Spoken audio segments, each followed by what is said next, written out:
Hi, I'm SB from the blog The Art of Fit and Nerd, and this is my question of the day. What do you think about the 10,000 step goal? For those of you that don't know, the fitness industry has toted around this goal for a while now. They're talking about, you should be taking 10,000 steps a day. But where did this goal come from? Why does your Fitbit encourage you that 10,000 steps should be your goal? And is that really a magic number? Let's find out. So this goal actually comes from, well, Japan! Starting in the 1960s, Dr. Yoshiro Hatano started some research and found that an average Japanese person takes 3,500 to 5,000 steps a day. Okay, doesn't seem too bad, but if you think about it, if you doubled that number, you'd actually be more physically active.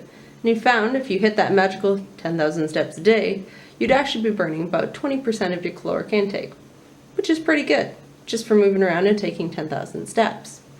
Couple that with the fact that walking groups were quite popular in Japan, the pedometer was becoming a popular item to use, daily physical activity was becoming way more important because also Tokyo hosted the 1964 Summer Olympics.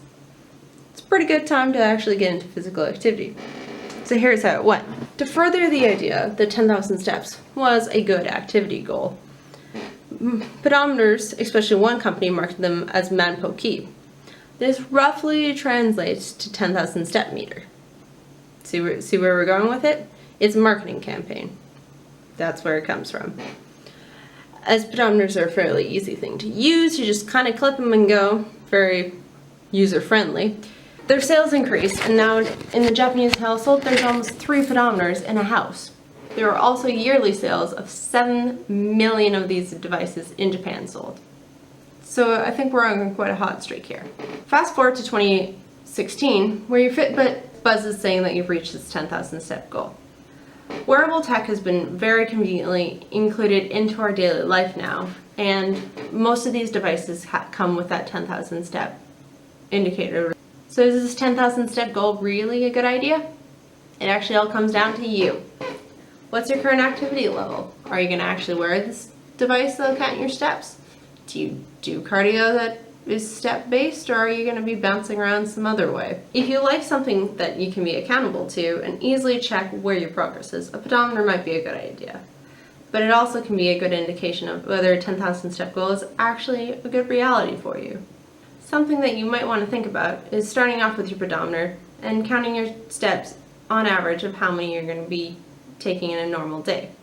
And whether that's 3,000, 5,000, 8,000, use that as a benchmark before trying to increase it.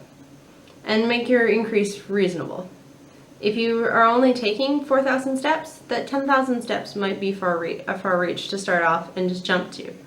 Something like 7,000 steps may be way more attainable, or even something like just trying for the next day or two to increase it to 5,000 before you make the jump all the way up. Fitbit and wearable technology is also good because I've heard there you can connect to networks of family and friends. This is a great idea if you'd like to be somewhat competitive. So you can have the accountability then of not only the device, but your family and friends too, as they can check up on you and make sure that you're actually working towards your goal. So if you're already an active person, just kind of plain forgetful, or you just really don't like walking, 10,000 steps might actually not mean anything to you. I know many active people that their cardio isn't something that's going to be easily accountable on a step counter. They like swimming, they like cycling, or boxing, anything like that, where your cardio isn't always, the pounding of your feet on the pavement. The actual recommendation of things like the CDC is 150 minutes of moderate to vigorous activity a week. This can break down to 30-minute sessions, 15-minute sessions, or you can break it down to, 10-minute sessions and do that 15 times during the week. It doesn't have to be a lump sum, and when you break it down, it's actually a really manageable number. Most people can achieve that, and most people can sometimes find that more manageable than thinking about a daily goal. So overall, 10,000 steps is kind of an arbitrary goal that's really more of a marketing campaign. Think of it like Nike's Just Do It. It's a good idea, it'll get people out and going, but if it's not your cup of tea, don't sweat it. Don't worry if you're not making that 10,000 step mark. Either way, as long as you're going out, living an active lifestyle, and being the type of person that you want to be, It's all good. So if you enjoyed this video and you want to actually read the full article, you can go to the link down below and read it up on my blog, The Art of Fit and Nerd. If you like this video, you can also give it a good thumbs up and let me know what you liked, and if you want to see more like this ones or what other type of videos below in the comments, would be much appreciated. Or if you just want to go hang out and have a look at my other articles on my blog, more than fair, happy to have you reading.